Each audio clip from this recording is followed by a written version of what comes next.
All right, so this is the second video of part one. There was some sort of glitch.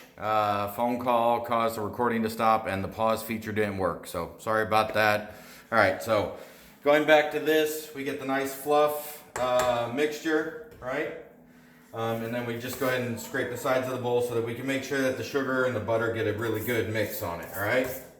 It's just something, you know, if you've got a really good mixer that you like, that you're able to manipulate, get all twisted around, get everything mixed up, hey, more power to you. Use your stuff, man.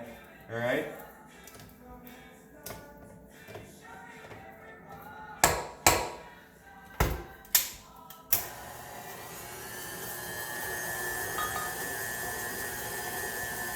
All right, so I'm gonna go ahead and add our eggs and then our vanilla, let it mix up, and then we'll go ahead and start adding our dry mix, okay?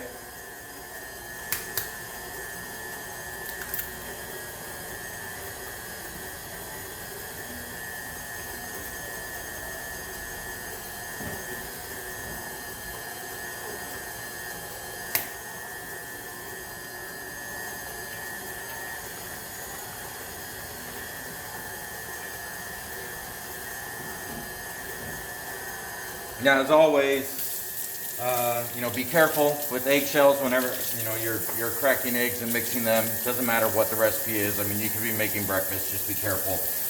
And then definitely, if you get any of the egg on your hands, go ahead and rinse, wash real quick. It's not gonna hurt your dough to keep mixing, all right? If anything, it's just gonna give it a little bit more air. Now, you don't wanna overturn it, all right? So you don't wanna necessarily have it whipped all the way up high. Just kind of let it go. All right, so now we're going to add our vanilla.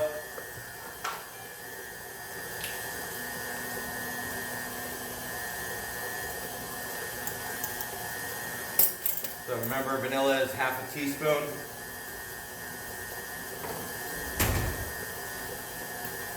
We got our dry mixture ready to go.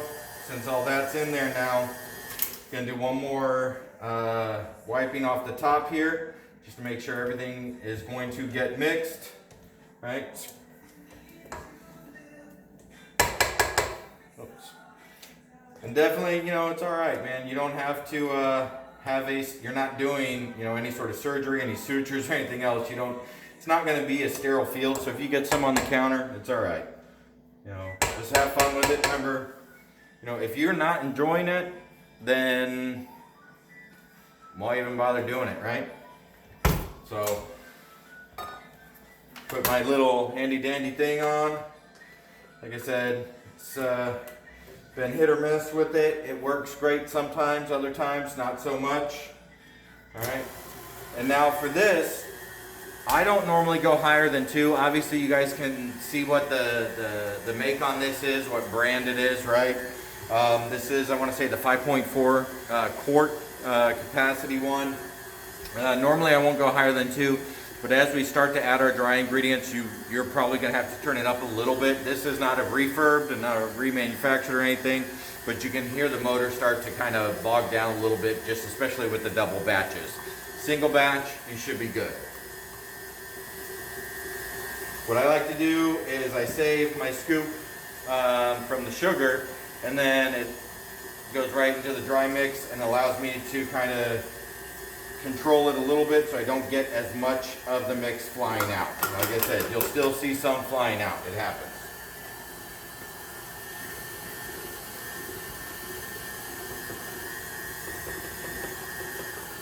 Now, I have not turned the oven on. All right, there's a reason for that. I've not said, hey, we're gonna bake and we're gonna do this, preheat your oven, because what we're gonna do is that parchment paper that's over there on the other side of me right now, once we're fully mixed on everything, we're gonna go ahead and take that, we're gonna dump it on there, and we're gonna spread it out. We're gonna get it in about anywhere between 2-inch to 2.5, maybe even a 3-inch roll, depending on the size of your dough and your batter, how much you actually want it to produce overall, right? And then we're going to roll it out in a nice big log, all right? Now this is just what I found that works best for us. Hey, however you want to do it, if you want to roll it in little tiny balls and then smush it flat, do all that, hey, more power to you.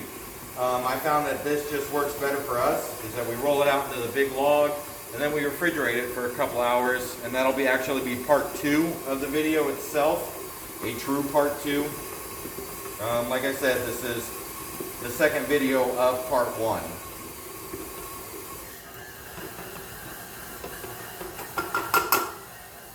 So we're almost all dried mixed in there.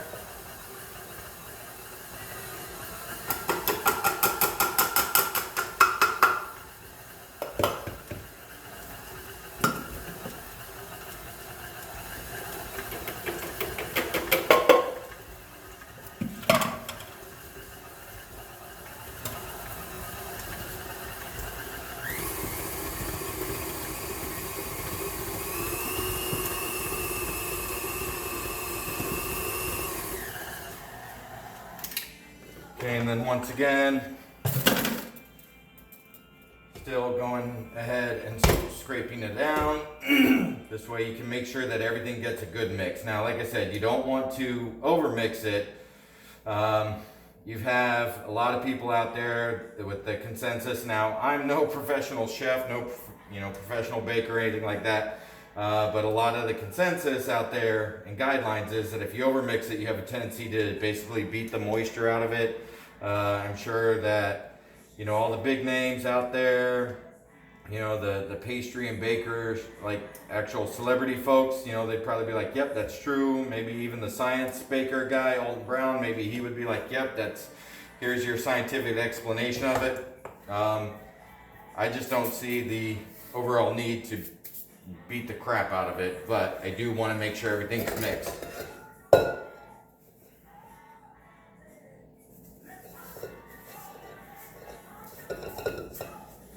Get everything off the sides. Little couple pockets of flour left in there, so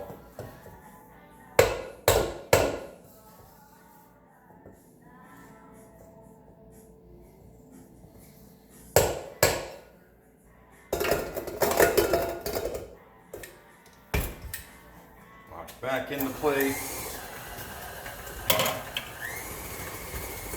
and just let it mix a little bit.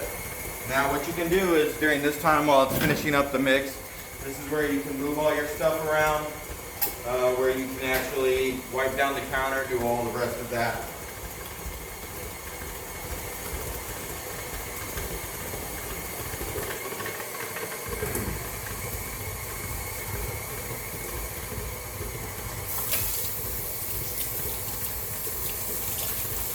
Just about there.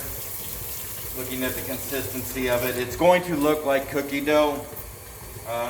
Now don't be alarmed if there's that slight green tint to it, because remember we put the super greens in there. All right, it was already mixed in our dry ingredients, and we'll go from there. All right, so that looks good now, and I'll show you here in a second. All right.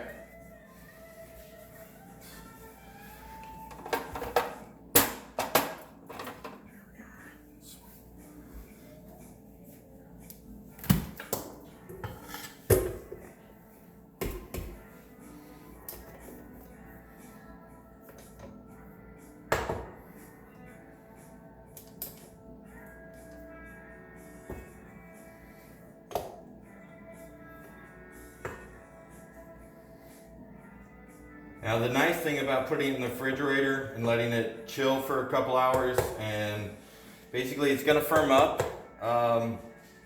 and then you can just take a knife and cut slivers off of that log and throw them on the baking sheets, and it works out really well. All right.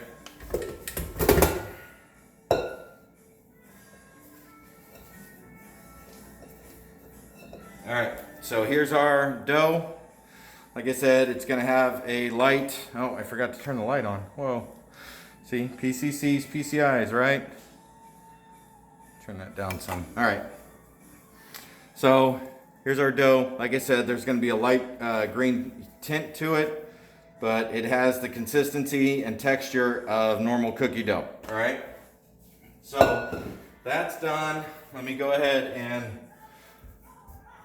wipe this down briefly, because as you can see, maybe not, but as you can, may have seen, I guess I should say, there was flour and everything else kind of bouncing out of it. So sorry about the light, still getting used to all this. So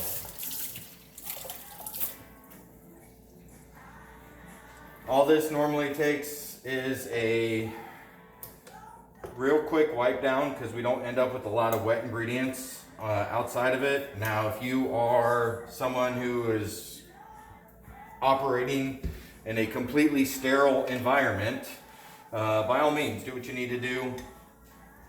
We do, kind of a cursory wipe down, and then definitely come back behind and do the sanitizing and everything else. Just because you really want to avoid any sort of cross-contamination,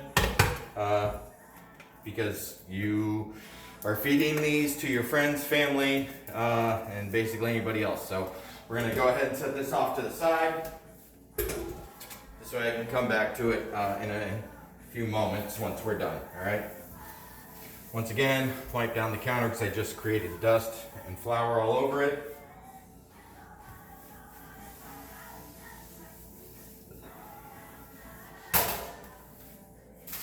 And like I said, parchment, we like to use the unbleached parchment. Whatever it is that you want to use. If you use parchment paper, great. If you don't and you have something else that you want to use, maybe you use cheesecloth or flour sack, whatever it is that you use, just something to help you roll it. That's not really going to stick to it, because you're going to end up with a little bit of creases in there, especially after it hardens up, right? So we go ahead and take it and just kind of put it in the center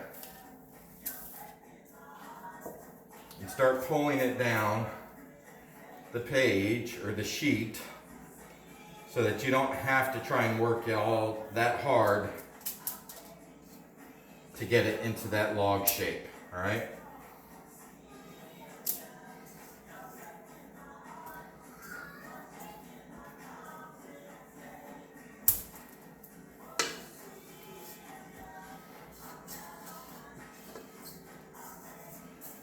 And we like to make sure that we utilize everything that we can to its fullest.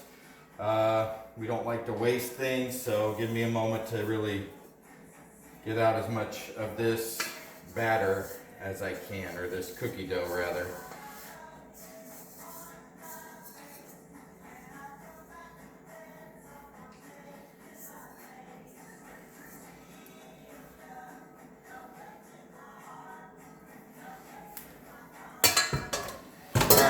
So one of the tricks that I like to use is basically I just fold it over.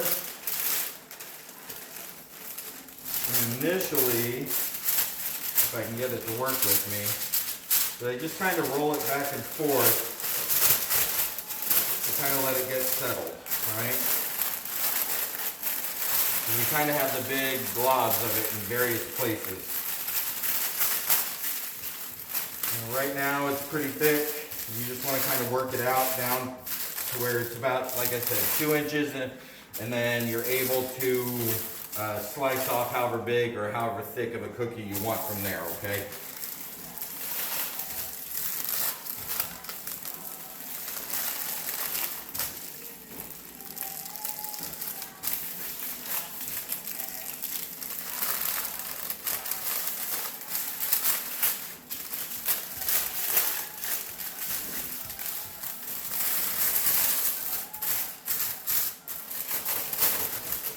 Now here's where you're going to need to really be patient and work with it there, because otherwise you will end up with kind of a log that ends up looking like some sort of sausage with the striations that go down the side of it. So, I mean, if you're someone who is looking for 100% perfectly round, unless you have one of those fancy dough rolling machines where you just set it on the top and it'll just keep rolling it, just work with it, be patient, and try and get it as close to what you want If you are looking for that perfection, more power to you.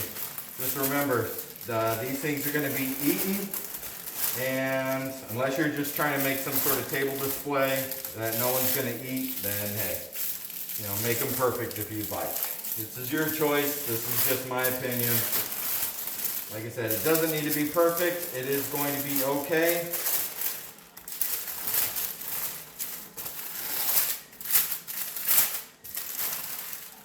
I think we're just about there. A little bit off centered, hang on.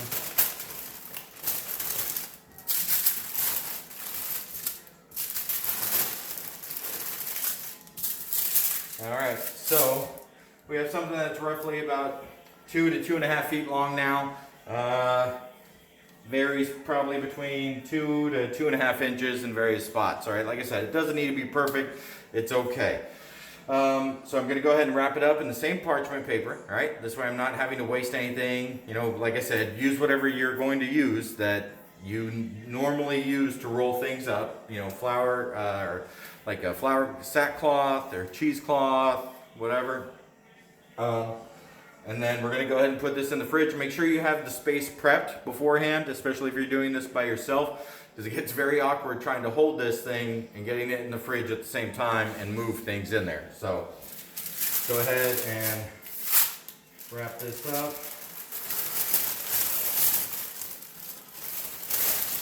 Now you want to try and get it all the way covered and wrapped, otherwise you will just have your actual dough dry out while it's in the fridge. So leave space on the ends and go ahead and fold them over. I mean, you're still going to have some evaporation going on with it, but not too much. Okay. So there we are. Give me a second.